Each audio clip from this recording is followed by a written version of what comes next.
आज आपण जे सक्सेसफुल पीपल बघतो, कोणी बिझनेसमध्ये असेल, कोणी क्रिकेटमध्ये असेल, कोणी फिल्म इंडस्ट्रीमध्ये असेल, हे लोक एवढे सक्सेसफुल कसे झाले हा नेहमी प्रश्न आपल्याला पडत असेल, बरोबर ना? कारण त्यांच्याकडे 3 गोष्टी होत्या. त्या 3 गोष्टी कोणत्या ते आज आपण जाणूयात. पहिली, माइंडसेट. त्यांना काय पाहिजे होतं त्याच्यासाठी त्यांचा माइंडसेट त्या गोष्टीसाठी परफेक्ट होता. दुसरी गोष्ट म्हणजे नॉलेज. जी गोष्ट त्यांना मिळवायची होती त्याबद्दल पूर्ण नॉलेज होता. आणि तिसरी महत्त्वाची गोष्ट म्हणजे सराउंडिंग, संगत. ती त्यांच्याकडे होती किंवा ते ती सराउंडिंग तयार करू शकत होते त्यांच्यासाठी.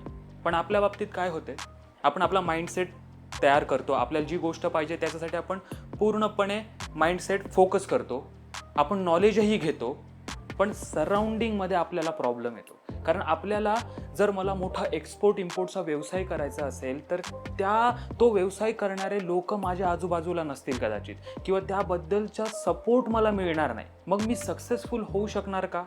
मी होणार, पण मला खूप अडचणी येणार. मग अशा वेळेस काय करायचं?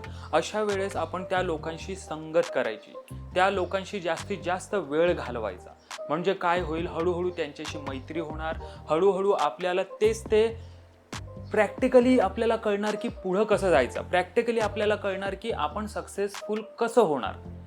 या गोष्टी जेव्हा तुम्हाला कळायला लागतात तेव्हा तुम्ही नक्कीच सक्सेसफुल होता. त्याच्यामुळे नेहमी माइंडसेट, नॉलेज आणि आपली संगत अशाच लोकांशी करा जिथं तुम्हाला सक्सेसफुल व्हायचं आहे.